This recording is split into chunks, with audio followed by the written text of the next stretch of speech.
Y solamente una cosa más, hay dos chicos al final, dos jóvenes que no había visto, no sé si en otra ocasión ustedes han estado por aquí. ¿Es la primera vez que vienen? ¿Sí? Primera vez. ¿De dónde sois? ¿Sois de aquí de Tenerife o de dónde? De Venezuela. ¿Y os trajo alguien a la iglesia? ¿O vinisteis solos o por internet? Muy bien. Ok. Gloria a Dios por el internet, ¿eh? Gloria al Señor. Muy bien, hermanos, vamos a orar un momentito. Por favor, usted cierra ahí sus ojos donde esté. Cada persona es un mundo, ¿verdad? Como se suele decir, las necesidades que usted tiene a lo mejor no son las que tiene el hermano que tiene a su izquierda, delante o detrás. Pero lo que está bien claro es que el Señor habla siempre a su pueblo, habla a todos. Y en esta tarde lo que queremos es que el Señor nos ministre, que el Señor nos hable y que podamos salir de aquí fortalecidos en la fe, con gratitud en el corazón, sabiendo que no importa el tiempo en el que viva el pueblo de Dios, los tiempos cambian, las modas van y vienen, pero el Señor permanece fiel por los siglos de los siglos con su pueblo. Y en esta tarde, Señor, nos acercamos a tu palabra con hambre, con verdadero anhelo y deseo de ser alimentados a través de tu palabra, palabra fiel, palabra poderosa. Pedimos, Señor, que en esta tarde, este primer día de la semana, podamos recibir la porción que nos va a acompañar y nos va a ayudar durante el resto de estos días, Señor.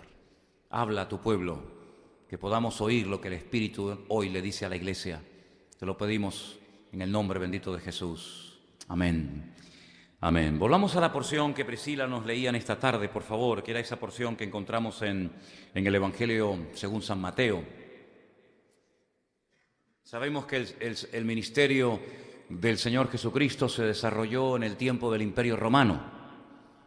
No siempre fue así. Hubieron grandes hombres de Dios, como por ejemplo Daniel, que no conoció el Imperio Romano. Él vivió en el primer imperio que se menciona en la Biblia, el Imperio Babilónico. De hecho, fue llevado al destierro por el rey Nabucodonosor, allí fue llevado y allí murió. Sabemos que hay otros personajes que no conocieron ese imperio, conocieron tal vez otros, pero el tiempo en el que vivió el Señor Jesucristo, el tiempo en el que se escribió el Nuevo Testamento, desde Mateo hasta el último libro, el Apocalipsis, el imperio que estaba gobernando sobre las naciones de toda Europa, de Asia Menor, del norte de África, etcétera, era el Imperio Romano. Un imperio que con el paso del tiempo se dividiría entre Oriente y Occidente, y un imperio que había preparado calzadas, avenidas, que ayudaron después a poder evangelizar todas las naciones del mundo conocido.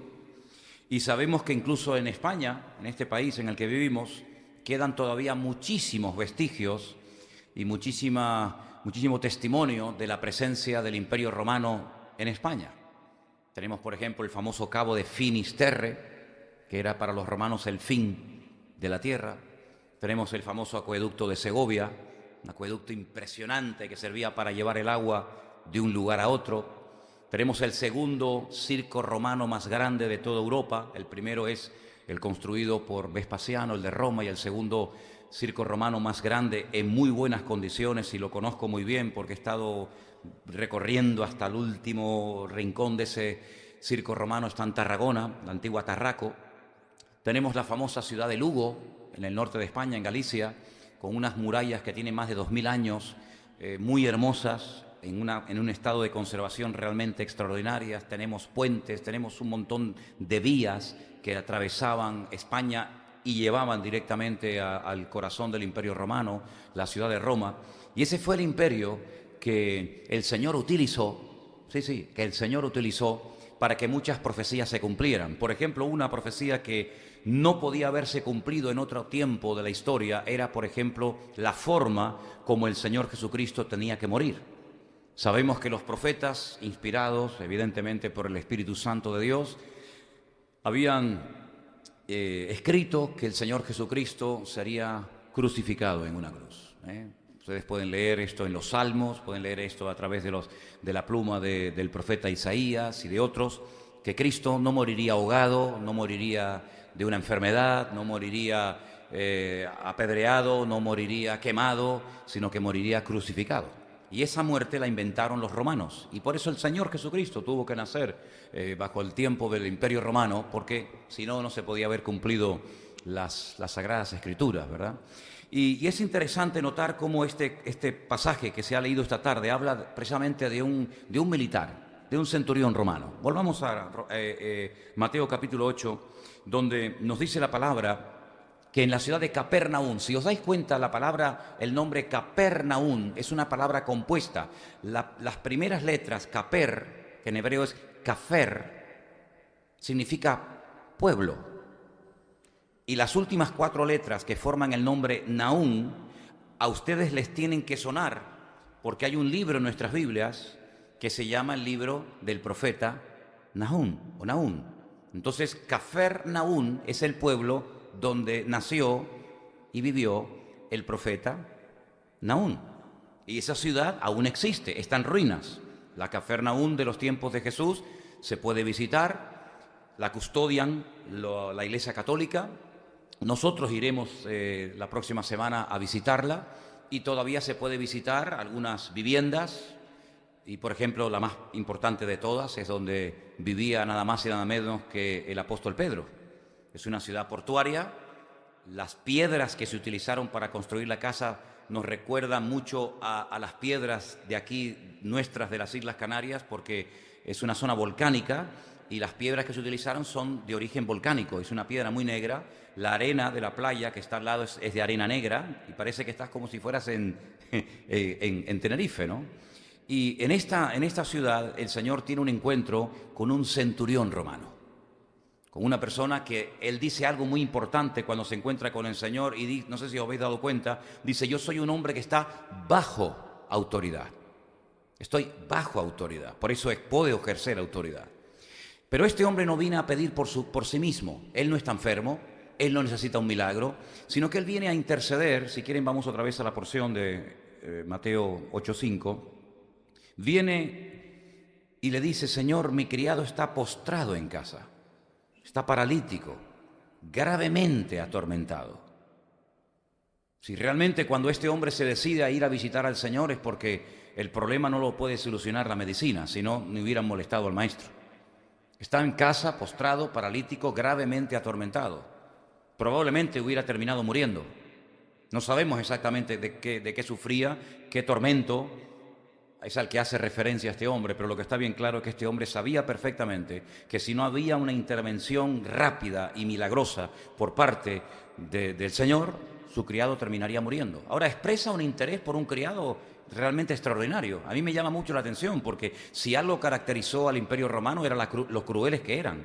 Eran crueles, eran despiadados. Para ellos los criados eran peor que perros. Criados morían extenuados, reventados a trabajar. Allí no había ni derechos humanos, ni vacaciones, ni paro, ni nada. Eran peor que animales tratados, hermanos. Y los ciudadanos romanos tenían a 3/4 partes del imperio que habían conquistado a través de sus batallas, lo tenían pero con el yugo al cuello.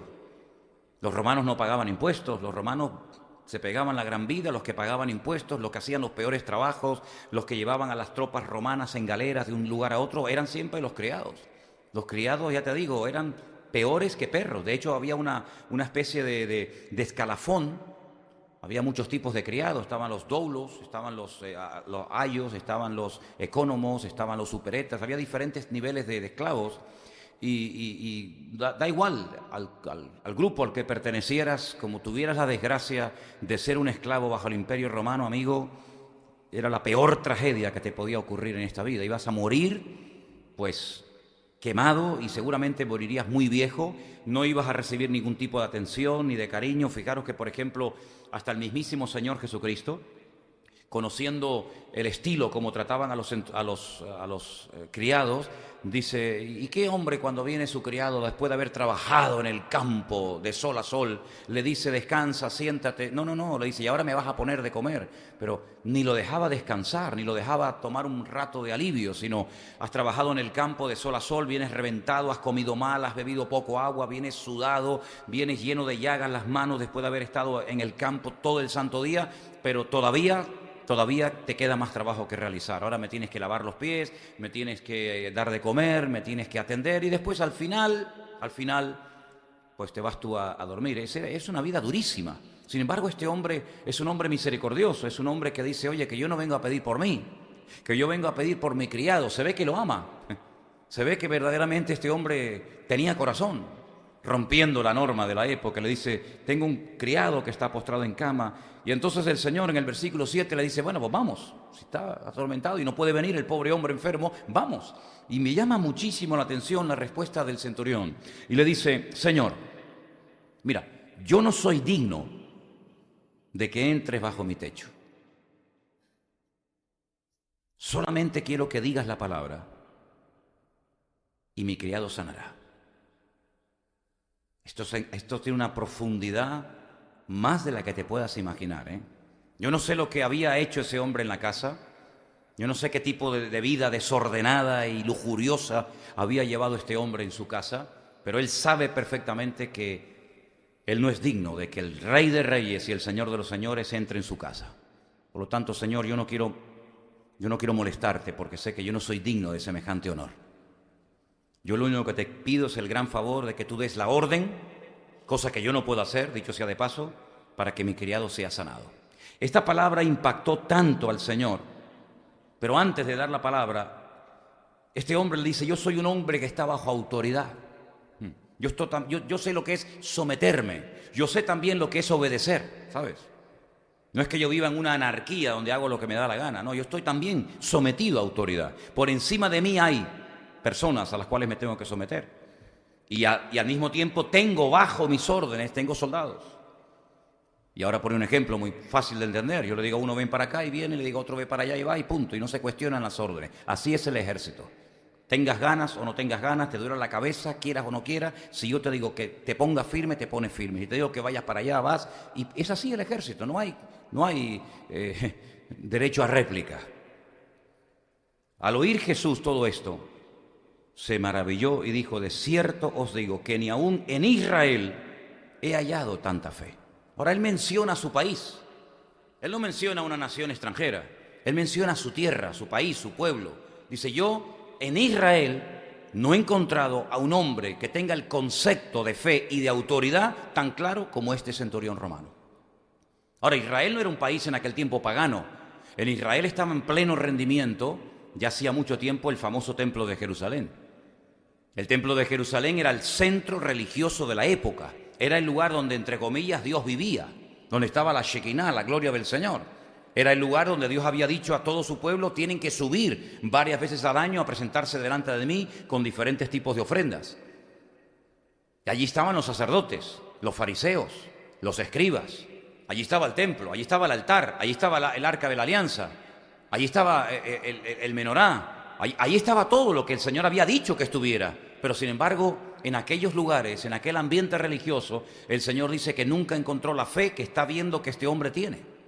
Y es que este hombre logra asociar dos elementos fundamentales para que Dios actúe.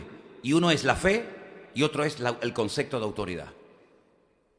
Y por eso, cuando el Señor oye que este hombre es capaz de entender las dos cosas y de unirlas, el Señor automáticamente dice, en todo Israel yo no he encontrado un hombre que tenga tanta fe como este. Y automáticamente el Señor da la orden y le dice, ve, tu criado, ve y tu criado ha sido sanado. Y más adelante nos dice la Escritura que cuando el hombre llegó a la casa, a la hora a la que estuvo entrevistándose con el Señor, fue exactamente a la hora, así que no fue una sanidad, fuera de la intervención divina, sino que incluso la hora de la sanidad del criado coincidió con la hora en la que el centurión se encontró con el Señor Jesucristo. Ahora, en este retiro hemos estado hablando acerca de la importancia de la fe. Fijaros qué importancia le da el Señor a la fe, que Él mismo revela en su palabra y dice que nadie es capaz de poder agradar a Dios si no tiene fe. Una persona puede hacer muchas cosas y tener muchos requisitos en su vida, muchos dones, muchos talentos, muchas habilidades, pero si no tiene fe, tú no puedes agradar a mi Señor, tú no puedes agradar a Dios. Es totalmente imposible. Porque es necesario que como requisito indispensable, básico y fundamental, el hombre que se acerque a Dios tiene que creer en las promesas de Dios, en su existencia, en su autoridad, en su obra creadora, etcétera, etcétera. Así que sin fe, dice, es totalmente imposible agradar a Dios. Fíjate lo importante que es el tema de la fe, que hay un capítulo entero cuyo tema es el tema de la fe. ¿Cuál es? Hebreos, el capítulo 11. Fíjate qué tremendo es el elemento de la fe que hemos estado hablando en estos días, que dice que una de las cosas que el enemigo va a tratar de hacer en la vida de todo creyente es robarle la fe que un día el Señor plantó y puso en su corazón. Fíjate qué peligroso es perder la fe o tener una fe enferma, raquítica, una fe envenenada, una fe extraña, una fe mística, como hemos hablado en estos días, que dice la Biblia que por haberse apartado de la fe, por no tener una fe correcta, bíblica, bien educada, bien centrada en el Señor, dice que algunos terminarán escuchando, pero no al Espíritu de Dios, sino a espíritus de demonios y a doctrinas de demonios. Fíjate lo peligroso que es el no tener una fe correcta. Y hemos dicho en estos días que un elemento indispensable que nos ayuda en la vida, como es la fe, nos ayuda incluso a no prestar ningún tipo de atención a falsas profecías que, dicho sea de paso, crean falsas expectativas en la gente. Y hemos dicho también que no solamente el perder la fe es una de las señales de los últimos tiempos, sino que el perder la fe es un síntoma de que esa persona realmente no tuvo un verdadero encuentro probablemente con el Señor Jesucristo, que es el autor y el consumador de la fe. Una de las cosas que hemos insistido en este retiro, como ustedes bien saben, es la necesidad de fortalecer en la fe, fortalecernos en la fe. Y eso implica tiempo. Y por eso una de las cosas que yo he dicho hasta la saciedad es que en el reino de Dios, los que no quieren invertir tiempo y los vagos no van a llegar ni de aquí a la esquina. Porque hay mucha gente que quiere bendiciones y que quiere que las puertas en la vida se le abran y que quieren ver la gloria del Señor, pero no están dispuestos a pagar el precio que el Señor dice en su palabra que hay que pagar. Fijaros que a un general, no en este caso un centurión romano, sino a un general del ejército de Israel llamado Josué, le dijo en cierta ocasión: toda la tierra que está delante de ti te la he entregado. No habla en futuro. El tiempo de Levo dice: ya te la he entregado. ¿Sí? Es una determinación divina, es algo que Dios ya ha decidido entregarte sí o sí. Nadie te va a poder hacer frente en todos los días de tu vida. Si dudas de que yo voy a estar contigo, pues despeja esa duda, porque como estuve con mi siervo Moisés, estaré contigo. Pero añade un elemento fundamental, y es el esfuérzate y sé valiente. Esfuérzate y sé valiente. Es decir, todo lo que Dios tenía que hacer para que esa tierra fuera de ellos, ya lo hizo. Dios siempre va adelante, pero el elemento de esforzarse, el elemento de pagar el precio, el elemento de si hay una parte humana que a mí me corresponde hacer, esa constancia, esa lucha, esa búsqueda, esa firmeza en el Señor, nos la deja bajo nuestra responsabilidad. El esfuérzate y sé valiente. Como le decía Pablo a Timoteo, sí, predica, pero ¿sabes qué? Pelea, lucha, esfuérzate, ejercítate para la vida eterna. En otras palabras, sin esfuerzo no hay bendición. ¿Cuántos están de acuerdo con esto? Sin esfuerzo no hay bendición. Hay gente que se cruza de brazos y no hace nada. Y sin embargo vemos que muchos de los milagros que el Señor hizo previamente pidió una participación por parte del hombre. No es porque Dios necesite del hombre. El Señor ni a ti ni a mí no necesita para nada, ¿sabes? Señor, sin nosotros vive perfectamente, Él sigue siendo Dios. Yo sin Él estoy perdido. Separados de mí nada podéis hacer. Él sin nosotros sigue siendo Dios. No te hagas ningún problema en ese aspecto. Pero para enseñarnos la importancia que tiene el esfuerzo personal, hay muchos momentos en los que Él, antes de hacer un milagro, pide una participación del hombre. Quitar la piedra. ¿Pues no la puedes quitar tú? Sí, pero quiero que la quites tú. Quitar la piedra. O si quieren lo hacemos al revés. Sacas tú el muerto y yo quito la piedra. No, yo quito la piedra, deja. Echar la red a mano derecha. Podía haber dado una orden para que los peces saltaran dentro de la barca, pero no, echar la red. Lo habéis intentado muchas veces, pues volver a hacerlo, en esta ocasión, en fe, en obediencia, y como yo les pido, ¿verdad? Extiende tu mano. Es que no puedo, la tengo paralítica, pero inténtalo. Y cuando lo intentó, extendió su mano y fue sanada. Y tantos ejemplos, tantos ejemplos, desde el primero, desde el de las bodas de Caná, que convirtió el agua en vino, pero que dijo primeramente, Señor, llenar las tinajas, hasta el último milagro. Todos los milagros que hizo el Señor Jesucristo, salvo muy pocas excepciones, siempre pidió una participación, una aportación, un acto de voluntad por parte de la persona. Y eso es lo que muchos creyentes no terminan de entender. Se creen que esto es apretar un botón, se creen que es pasar adelante, que un señor llamado pastor, reverendo, obispo, apóstol, me da igual, te ponga las manos y te solucione la vida en 10 minutos. Y eso es falso, hermano, es rotundamente falso. Sin orar, sin buscar de Dios, sin ponerte en orden, sin llevar una vida disciplinada, sin buscar de Dios. Yo paso adelante, el Señor que está de visita en la iglesia, que ahora ha venido especialmente para unos días especiales de culto, me pone las manos encima, me bendice y ya está todo solucionado. A la media hora tengo trabajo, a la media hora tengo salud, a la media hora ya el problema matrimonial se ha solucionado. Es rotundamente falso, no funciona así las leyes del reino. Ya sé que por ahí se enseñan otras cosas, ya lo sé. Hombre, en 35 años que llevo de pastor, algo habré visto, ¿verdad? Pero no es así el reino, no es así, queridos hermanos.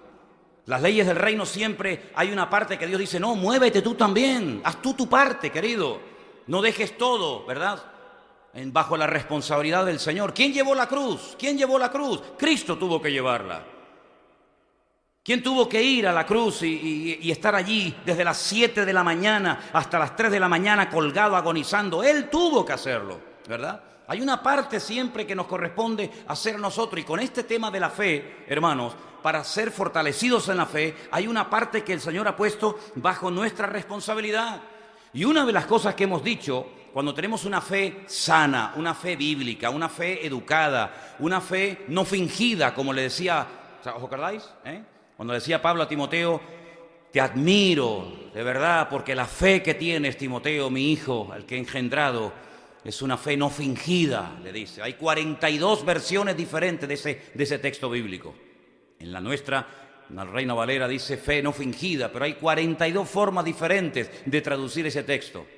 Fe no fingida que habitó primeramente en tu abuela, después se la traspasó a tu madre y ahora esa fe habita en ti. Y esta mañana hablaba Marcos, cuando estuvimos en el culto esta mañana, antes del mensaje, mencionaba un texto muy interesante, y es la fe de imitación, ¿sabes?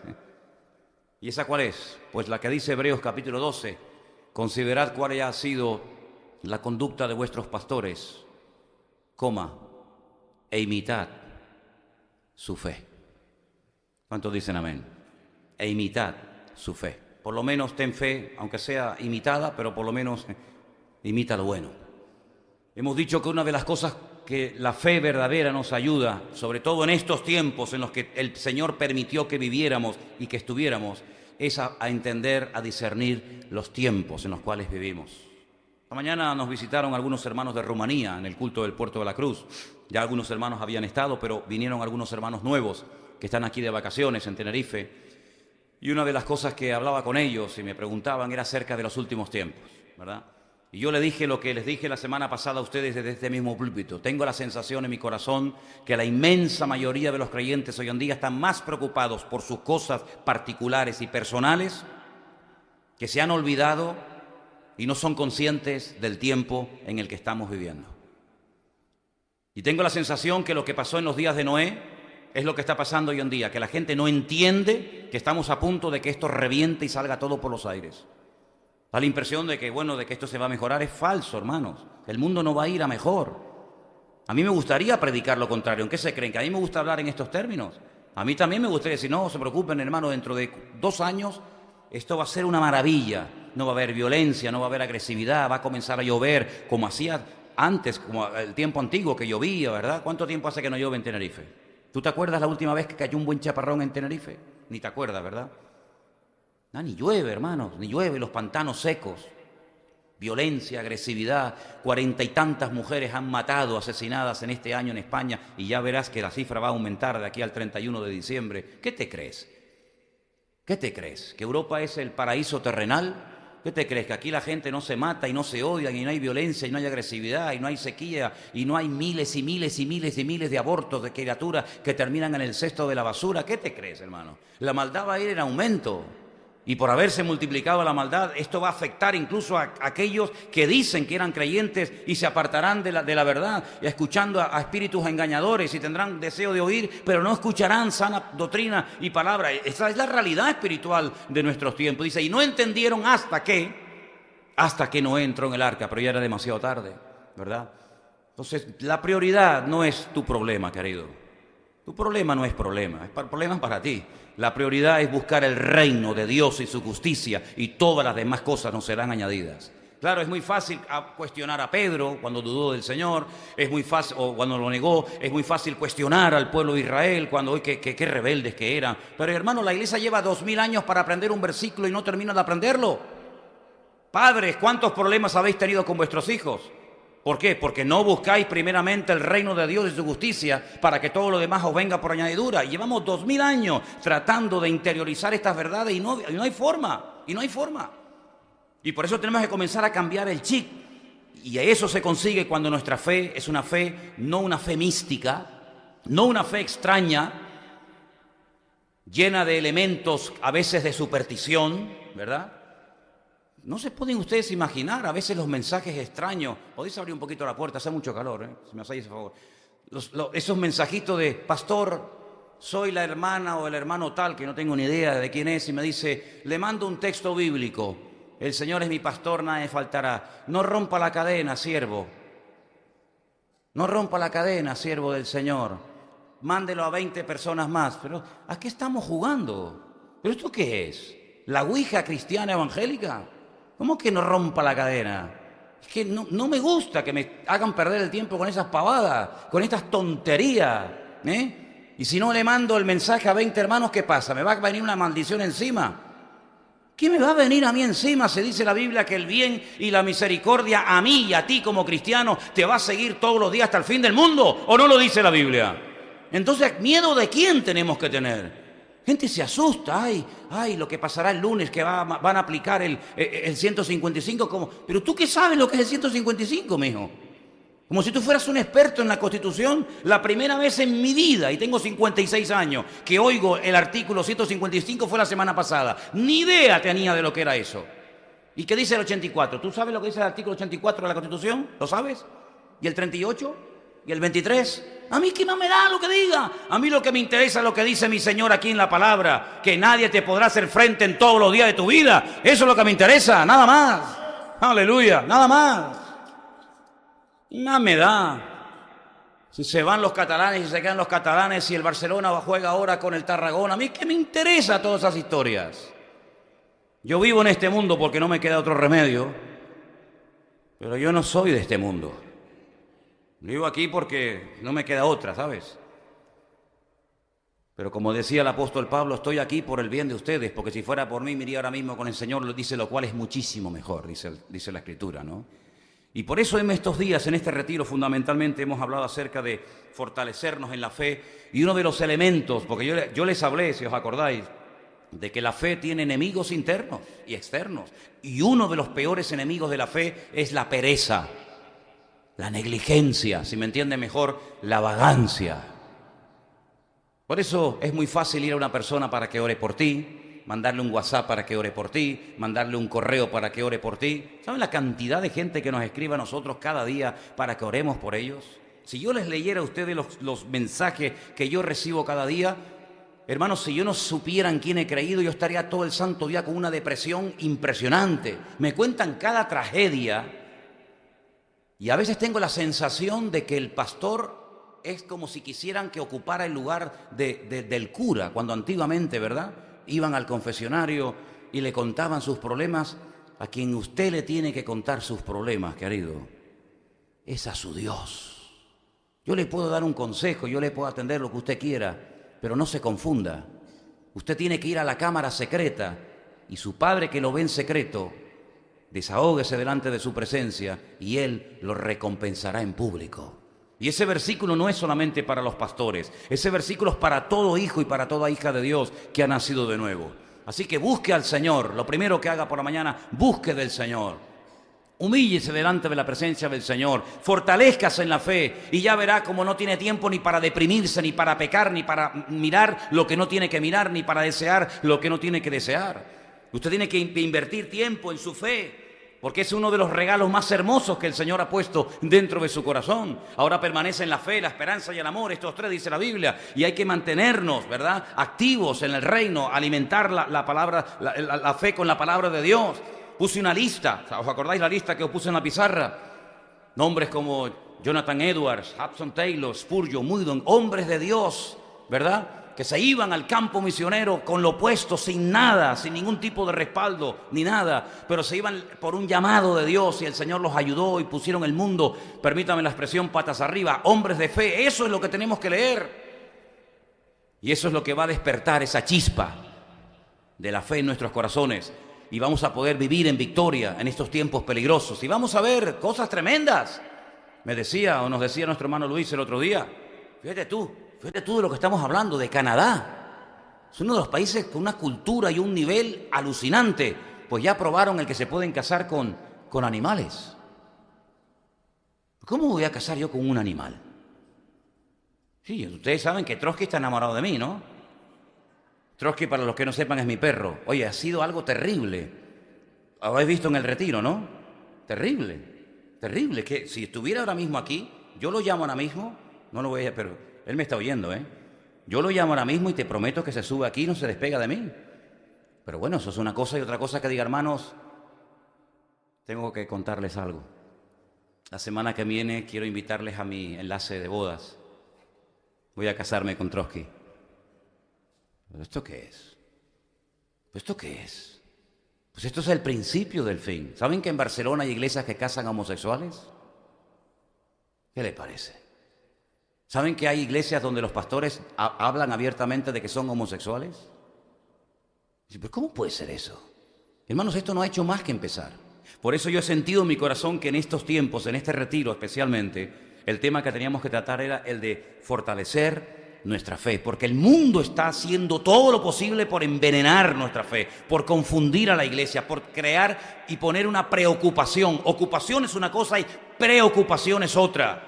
No podemos vivir con una preocupación continuamente, ¿verdad? ¿Y qué pasará? ¿Y qué no pasará? Hermano, pasará lo que Dios quiera que pase. Y si pasa algo que no entendemos, no pasa nada, porque dice que los que amamos a Dios, sabemos que los que amamos a Dios, todas las cosas nos ayudan a bien. ¿Cuántos dicen amén?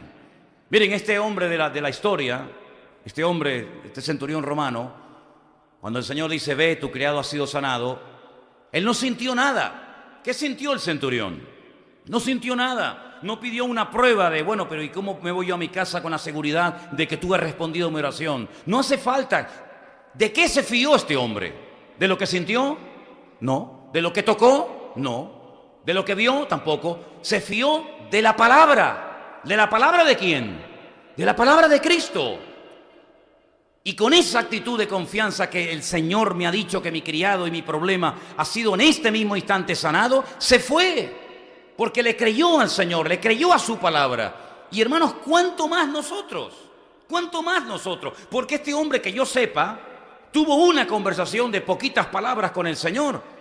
Pero nosotros tenemos toda la palabra de Dios, desde Génesis hasta Apocalipsis. Tenemos las conversaciones que Cristo mantenía con personas, con hombres, con mujeres. Tenemos sus mensajes, sus discursos, sus predicaciones. Tenemos, hermanos, los salmos. Tenemos, hermanos, las conversaciones de Moisés con Dios, las respuestas de Dios con Moisés. Tenemos todo el consejo de Dios. Si ese hombre de una palabra se fió, ¿cuánto más tú y yo de toda la palabra de Dios nos vamos a poder fiar?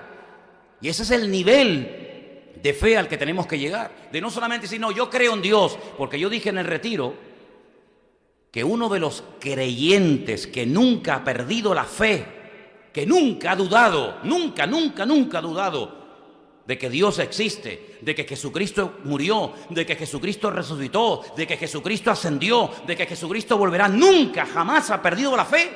¿Saben quién es? El diablo. El diablo sabe perfectamente que Dios existe, que sí lo sabe. Fíjate si tiene claro que Dios tiene poder. Fíjate qué claro tiene que el Señor Jesucristo tiene todo el poder en el cielo, en la tierra y aún debajo de la tierra, que tuvo la desfachatez y la poca vergüenza de acercarse a pocos metros del Señor y decirle, si eres hijo de Dios, dile a estas piedras que se conviertan en pan. ¿Tú no te das cuenta que con la forma como tentó al Señor, está reconociendo que para el Señor era una tentación poder convertir las piedras en pan? Para mí eso no es ninguna tentación. Podrá ser una tentación otra cosa, pero eso precisamente no. Porque ni tú ni yo, bueno, no sé, a lo mejor hay algún hermano aquí que está en un nivel que yo todavía no he llegado, y usted hace así, convierte las piedras en pan para que ir al Mercadona, para que ir al Carrefour. A ver, pan, venga, adelante. Para nosotros eso no es una tentación, pero para Cristo, ¿cómo no va a ser una tentación el poder convertir las piedras en pan después de estar más de mes y medio sin probar comida, de estar 40 días sin probar bocado? Claro que puede convertir una piedra en pan, pero en décimas de segundo. Pero el Señor no cayó en la tentación, porque sabía perfectamente que su poder no era para satisfacer sus necesidades personales, sino para bendecir al pueblo y para glorificar a su Padre. Y hay muchas personas que lo que quieren hacer es un uso indebido, tal vez de los dones, de los talentos, autofinanciarse, pegarse la gran vida a costa de que son pastores, obispos, o apóstoles, o como se quieran llamar, y para eso no nos ha llamado el Señor. El Señor nos ha llamado para servir a Dios. Al Señor tu Dios adorarás y a Él solo servirás. Ay, si hiciéramos caso de ese versículo, qué diferente sería la vida, servir solo a Dios.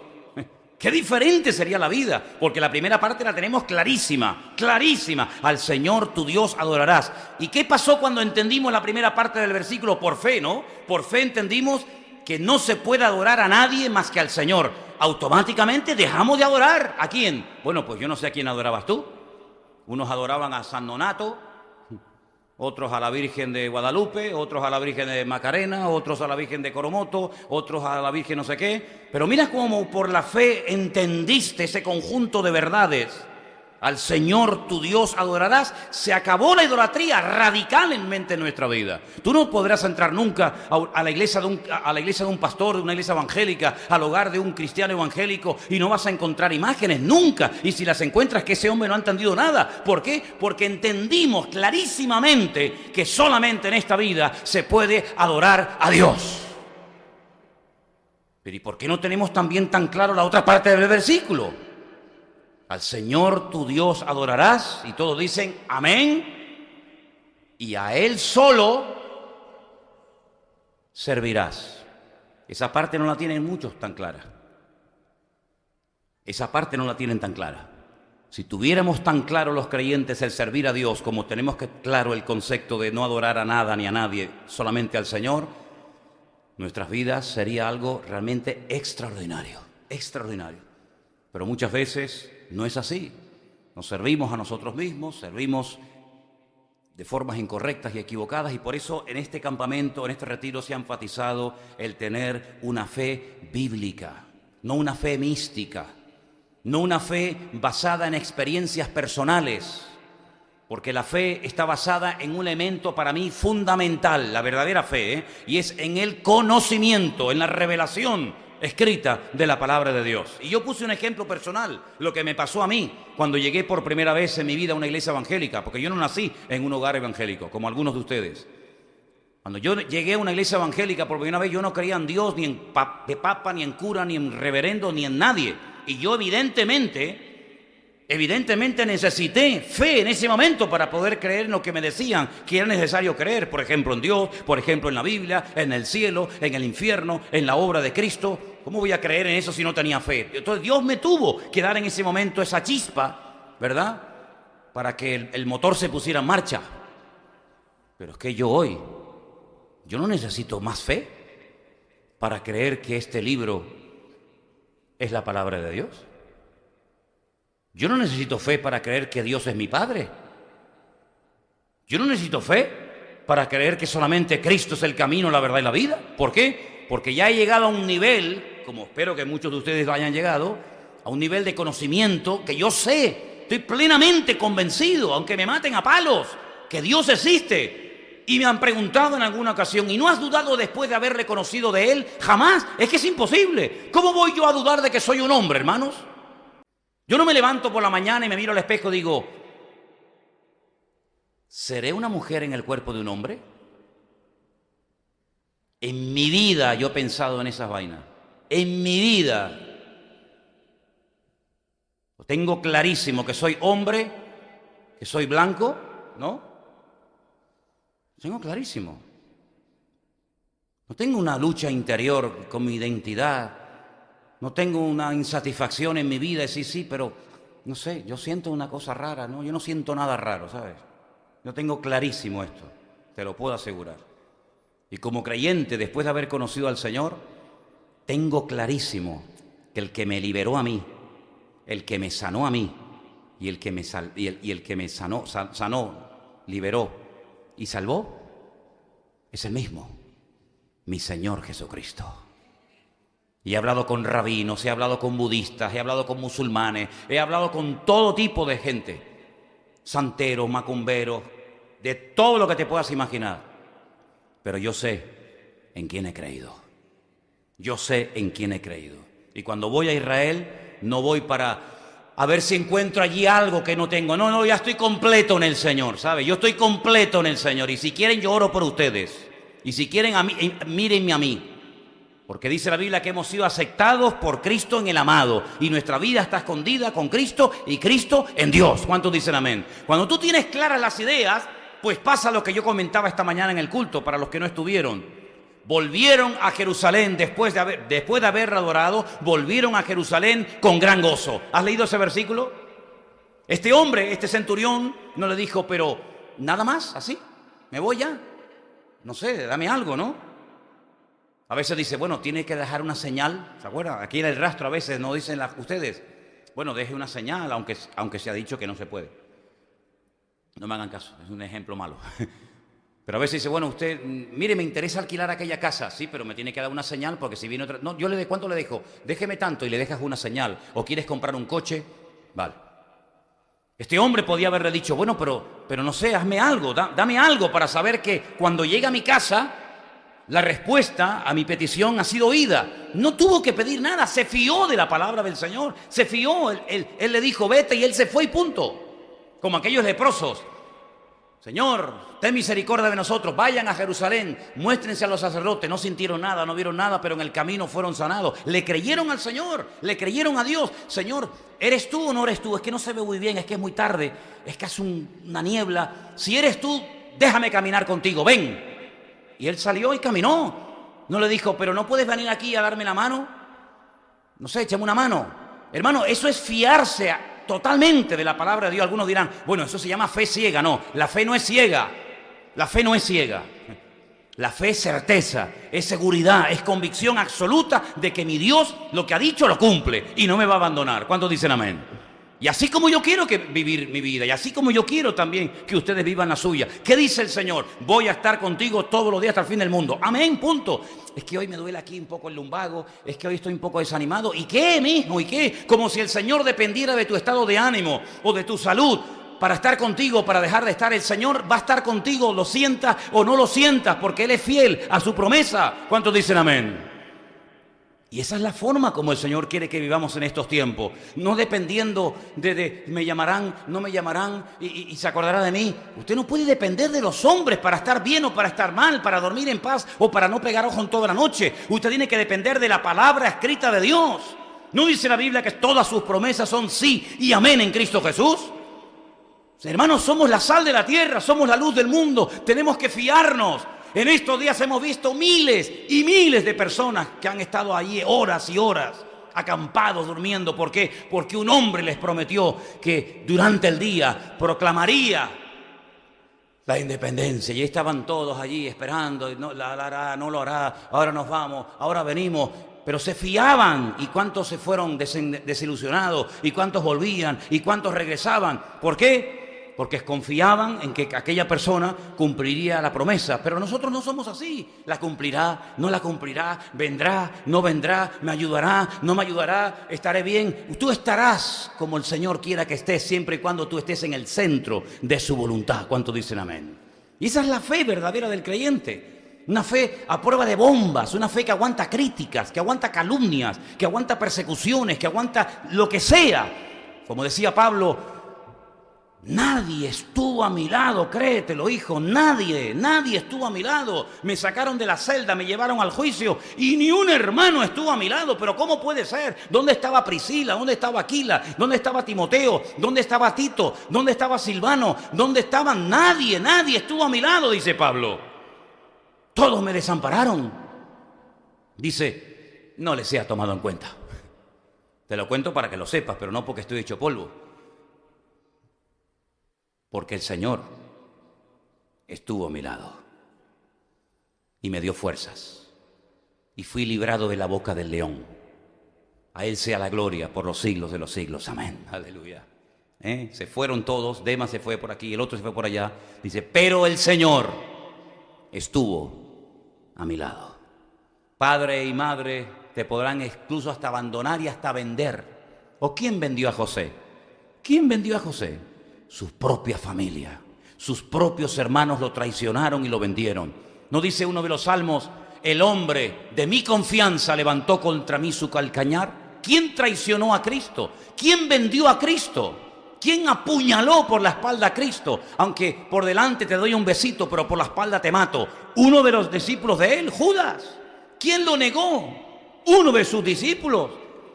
Hiere al pastor y serán dispersas las ovejas, dice el Salmo, ¿verdad? En la cruz, allí estaba, solo y abandonado. Pero el Señor sabía perfectamente que el Padre estaba con él. Y aunque en ese momento, porque tenía que ser así, hasta el Padre lo abandonó, aunque el Padre se fue porque era en ese momento la personificación, la materialización de la maldad y del pecado, y por eso el Dios Santo no puede cohabitar donde hay maldad, pero a pesar de que el Padre se ha ido, yo en tus manos encomiendo mi espíritu. Aleluya. En otras palabras, una confianza absoluta en Dios. Llega al cementerio, un problemón tremendo, ¿no? ¿Para quién? Para ti, para mí seguro, para él ninguno. Las hermanas de un amigo de él lo habían mandado a llamar hacía unos días y él no apareció y supuestamente les defraudó. ¿Sabes que he conocido a gente que se llaman creyentes que están enfadadas con Dios? Y si yo oré por mi hijo, ¿por qué se murió? Y si yo le pedí esto al Señor, ¿por qué no me lo dio? Así habla el que no conoce a Dios.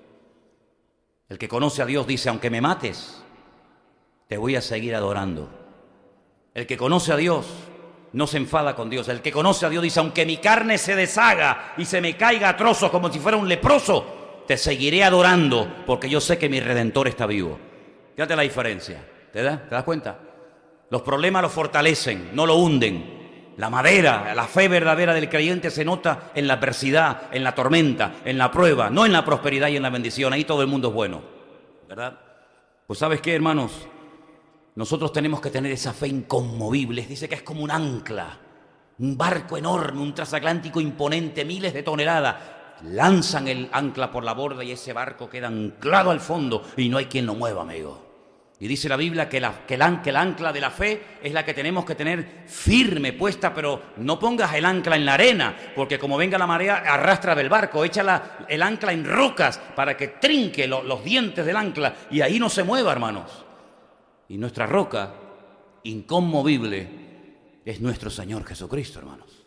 Esa es nuestra roca inconmovible. Y en estos tiempos en el que las cosas van a ir a peor, las cosas van a ir a peor. Y llegará un momento, dice la Escritura, y ha llegado el momento, ya ha empezado, que todas las naciones de la tierra serán probadas. Y da igual si esa ciudad o ese país tiene diamantes, oro, petróleo, hierro o arena. Da exactamente igual.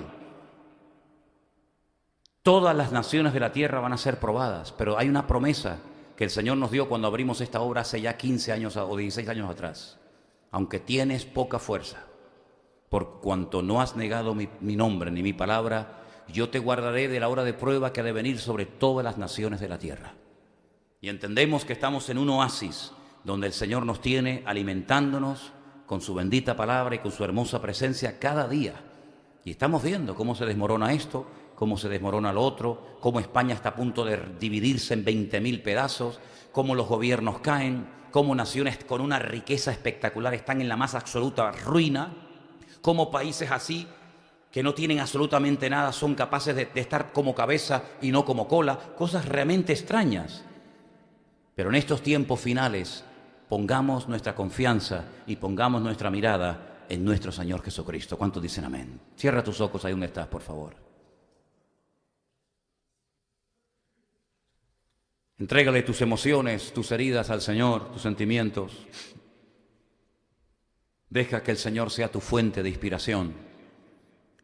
Los pastores te pueden fallar, si es que no te han fallado ya. Los apóstoles, me hace gracia. La Biblia dice que en el cielo hay 12 tronos para los 12 apóstoles del Cordero, y hoy en día hay más apóstoles que ovejas. Apóstoles, profetas, evangelistas, de todo, sí. Pero todo será puesto en evidencia en los últimos tiempos, y el único que permanecerá firme a tu lado sin fallarte, sin abandonarte nunca, es el Señor. No mezcles las cosas. Te falló el hombre, eso no significa que Dios te haya fallado. Te abandonó la mujer, eso no significa que Dios te haya fallado. Te abandonó tu padre, tu madre, te traicionó un amigo cristiano, pastor, evangélico, eso no significa que Dios te ha traicionado. Maldito el hombre que confía en el hombre, dice la Biblia, te lo recuerdo. Más bienaventurado el hombre que confía en el Señor, su Dios. Y además a veces viene bien que la vida nos pegue ciertos y determinados reveses para que terminemos llegando a la conclusión de que el único que no nos va a fallar jamás es nuestro Dios. ¿Cuántos niños han aparecido en los últimos años en el cubo de la basura en este país o en otros países?